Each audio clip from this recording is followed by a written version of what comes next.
This is Nurse Carolyn from Groups, and I am stopping by your screen today with a friendly reminder.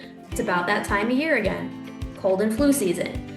We also call this respiratory illness or respiratory season. So what is it? Respiratory season generally starts in the fall and usually ends around springtime. And during this time, respiratory infections are common. So these are viral or bacterial infections that can get into your airway and make it harder for you to breathe.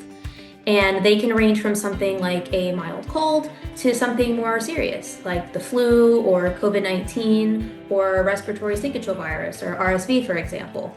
So why is this important?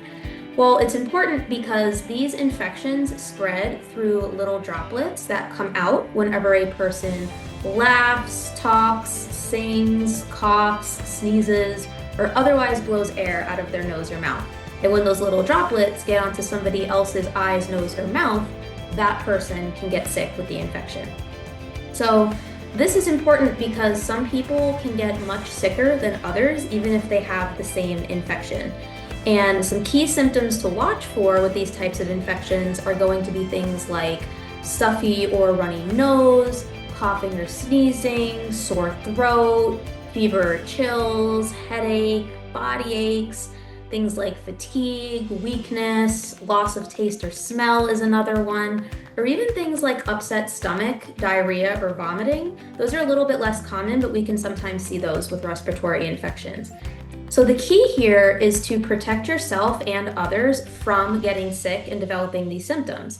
And you can do that by staying home if you're sick, which is probably one of the most important things we can do, washing your hands often with soap and water by using hand sanitizer, covering your cough or sneeze with your elbow or by using a tissue, wearing a properly fitted mask or respirator like this one if you're going to be in crowded spaces, letting in fresh air or using an air purifier is another great way to keep the air clean.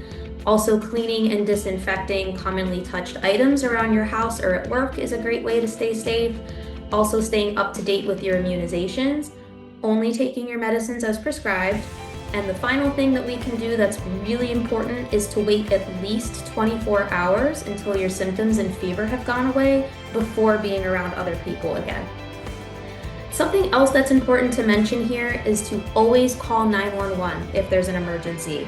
So if your symptoms become serious or you're having trouble breathing, call 911 right away or have somebody else call 911 for you. So how does all of this relate to recovery? So here at Groups, we know that feeling sick is not only draining, but it can be really triggering as well. And if you're not feeling well, or if you're just not quite sure what to do, reach out to your Groups care team. We are always here to support you, and we are always going to prioritize your self-care. So reach out if you need anything at all. You can also reach out to your primary care doctor, local urgent care center, or local pharmacist for medical advice. That is always an option that's available to you. And no matter what, just remember to be gentle with yourself, take things one step at a time, and remember, you are not alone. Be well, and thank you so much for stopping by to listen today.